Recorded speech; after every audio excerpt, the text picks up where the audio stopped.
Welcome, everybody, to the podcast here with Levitt Group Enterprises. Today, I have Matt Hadley with us. Matt is a producer for us. He has been for 3+ years now out of the Houston, Texas area. We are excited to have Matt. He's going to talk to us a little bit about life as a producer, life as a new producer out in the insurance field. So, Matt, maybe before we get started, you could give us a quick introduction. Tell us where you came from before you got into insurance, and let us know a little bit about yourself. Sure. Yeah, thanks for having me on, Jake. I appreciate it. And just to give kind of a quick background, I'm alive and well in Houston, Texas. I love living in Texas. Originally from Utah, but ended up here about 7 years ago. And came out here. My wife and I have 4 kids, and we've absolutely loved our time in Texas and have no plans to go anywhere else. So there's a bumper sticker that's popular in Texas that says basically I wasn't born in Texas, but I got here as quick as I could, and I kind of feel that was written for me. So yeah, prior to insurance, my background is primarily in construction, but the most recent years prior to insurance, I was actually selling alarm systems door to door. And so that's what kind of brought us to Texas. Is there was a position with an alarm company that was available in San Antonio, Austin, and Houston. And I had family here in Houston, and so we ended up sight unseen, got on the internet, found a house, and actually got the deal done before we'd even been here. So it was a little bit of a leap of faith, but it ended up being the best thing for us. So anyway, that's what got us out here, and now completely off of that on the insurance for the last 3.5 years, and I couldn't be happier. And how did you get introduced to commercial insurance as a sales career?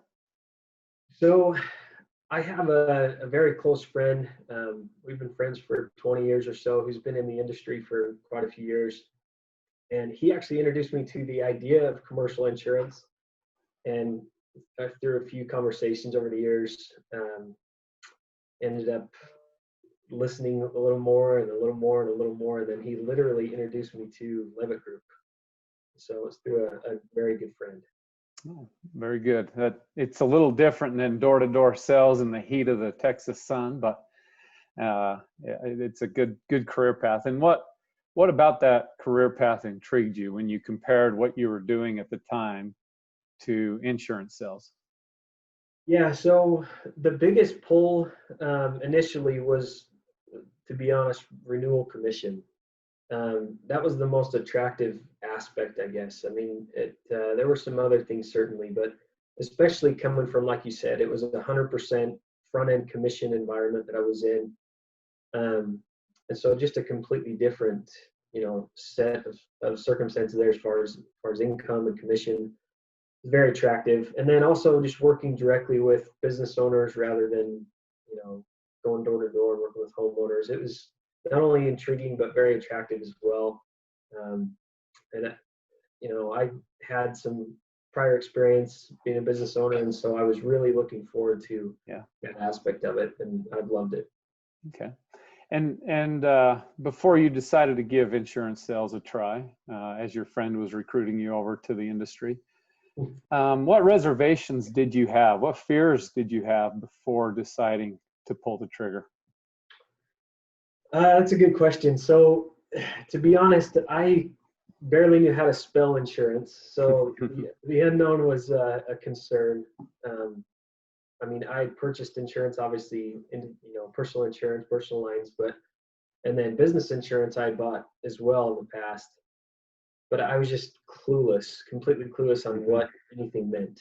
And so I've quickly understood the value of industry and product and market knowledge, as well as developing general business acumen and be able to speak to business owners about things that are outside of insurance.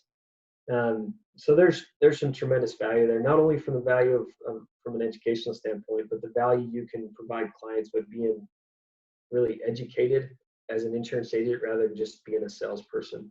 Yeah. Yeah, so you were coming in pretty green, other than some business acumen and some sales skill because of your prior jobs. And so the first few months on the job where you really didn't know what you were doing, explain how that went. What was your day-to-day like those first few months? Yeah, not really knowing what I was doing was a vast understatement. I was completely clueless on what to do. Um, and I may look at this differently than others, um, but I spent a lot of time getting in front of people face to face. I knew very quickly that if I tried to speak insurance, um, it would come across and they would see right through me. I'd be very green Mm-hmm. in my approach and vocabulary and whatnot. So instead of talking about me or the agency or really very little about insurance, I just asked questions about them, about their business, maybe some challenges that they experience and what they were going through at the time from a business standpoint. Um, it's funny because you find out that people really don't mind talking about themselves or their business, especially if they're the owner. They really like to talk. So the other thing that I did early on was I spent a ton of time researching. I found out about businesses, about business owners, especially in specific niche markets that I might have had a background in. I figured that the more specific I was in industry knowledge about their industry, not ours, the more natural, the more authentic I was able to come across to them. Very good. So instead of, going in there and showing up and throwing up insurance knowledge that you didn't have and potentially looking foolish, you focused on them. You focused on learning about them. You focused on what they did and how they did it. And that way you opened up a relationship and were eventually able to talk insurance. That's great. So in that first year, let's talk about that first year. What challenges did you encounter that first year, and how did you encounter those? How did you overcome those challenges? I think everybody may be different in this. There's certainly a ton of challenges anytime you're doing anything new. I had a few prior life relationships, prior to insurance, relationships that really helped me get a few accounts very quickly early on. And that was a huge bonus. Without those, the first year would have been even more difficult. It was still tough, but seeing some early success made it kind of real for me. That makes sense. Mm-hmm. You're able to see a little bit of commission in. You kind of taste some blood and get an understanding of, all right, this is for real. It's going to work. The biggest challenge for me was the getting used to such a long sales cycle. I came from selling alarms where in many, if not most cases, I had a closing opportunity within a half hour from the first initial meeting with with clients and with homeowners, and so it was a little bit different. And another challenge I didn't realize at first was not specializing. What I mean by that is being inside of a specific market that you call on prospects. Mm-hmm. We said earlier, I'm in a big city, Houston. It's, I think, the fourth largest city in America. So there's tons of opportunity that come from that. There's an abundance of prospects and a ton of industries. I mean, you can throw a rock in any direction and there's a prospect, right? And do it several times. And so it can be a good thing, but only, I think, if it's targeted correctly. So I read a book a few years ago that basically said that, is talking about casting a wide net and some challenges that come with that. Sounds like a great thing, but there can be some negative aspects. It basically said that selling to everyone really means selling to no one. Right? If you don't specialize, then it's pretty difficult to be seen as an expert. So if you don't have a niche market or two or maybe three, depending on the size of the market that you're in, you just won't be seen as a specialist. And I believe that you'll blend in with the thousands of other generalists in the market. There's a lot of successful generalist agents, as I've come to understand, but I think that specializing really does add a ton of value early on. So having a niche market that you're calling on, it allows you to be an expert and to be seen by an expert. And I think your value will increase in the eyes of your prospects and clients.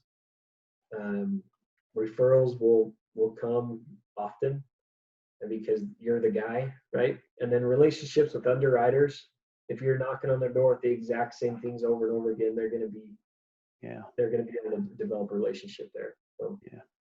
Very good. I have to keep reminding myself, Matt, you've only been doing this for 3 years. You're saying the same things that guys that have been doing it 25 years plus are saying. And to learn that firsthand in the first 3 years is quite the accomplishment, and shows that you're paying attention to your own career development. Now let's take it from, we started the first couple months, now the first year. Let's go up to a little longer.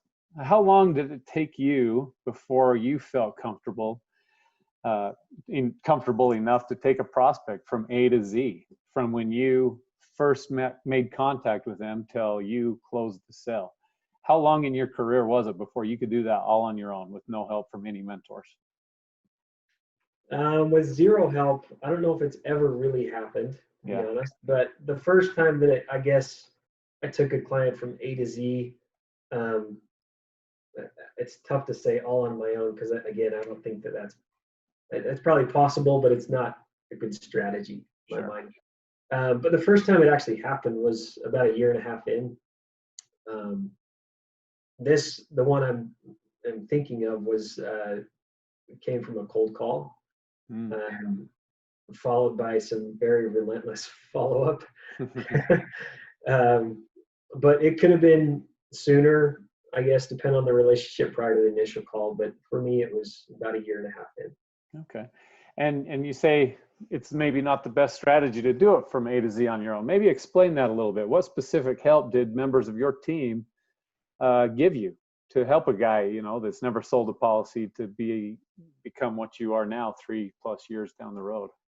Yeah, you mentioned kind of talking the talk like a seasoned veteran. I still, in many ways, am a rookie, but I've had some tremendous help. I've had just an enormous amount of quality mentorship and assistance from our agency. It's Risk Services Levitt, RSL. So I feel very fortunate to be at RSL. One of the biggest things is the sales-minded leadership that's here at the agency. My biggest mentor, our number one mentor, Vlad, he has created a culture of being an insurance technician and not just being salespeople for the producers. Right? And I know you know Vlad well, but a lot of the quote unquote fluff that happens in sales is an immediate turnoff to most, if not every prospect we talk to. There's very few, right, that you can get through the door with that kind of stuff. And Vlad set the standard early on for me and all the producers at the agency that business owners will see right through it. You can only really fake it so long. So I personally believe that in order to make this a career rather than just a gig or a sales gig, you have to develop a long-term mentality. Kind of believe that yourself, and then it will come through. I think it's really done quickly by earning the trust of your prospects, and it comes from adding value to their business. You can do that in a lot of different ways. But I guess really the biggest thing is just to stop talking about you. Stop talking about your insurance agency and how great you are. It might be impressive to you. It might be impressive to somebody else that might be in the insurance industry, but business owners, they've heard all that stuff before, right? They need to be able to trust you, and I think that bringing value to them in a way that they really see true value, that's how you can get their trust. All right. Awesome, Matt. Thank you for sharing that. Now, I know that your agency has hired a few new producers even since you were hired. I've been watching your agency. I've been dealing with it for a long time. And you have a great sales culture with lots of young producers coming on board. And tell me specifically some of the things that you've been able to do to help them get through the same challenges that you had in those first couple of years, if you could. It's a good question. I've had some pretty good experiences, some great experiences actually with producers on, going on joint appointments with them, whether it's my prospect or theirs. But most of the values come from our sales meetings. There's some challenges in having a quality sales meeting. They can get very mundane and just kind of be run of the mill. But ours, I mean, we've had that from time to time. I think every organization does. But you can tell that we have a great group of producers.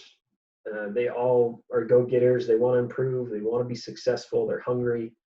And I think that mindset is the one area that every producer can have in common.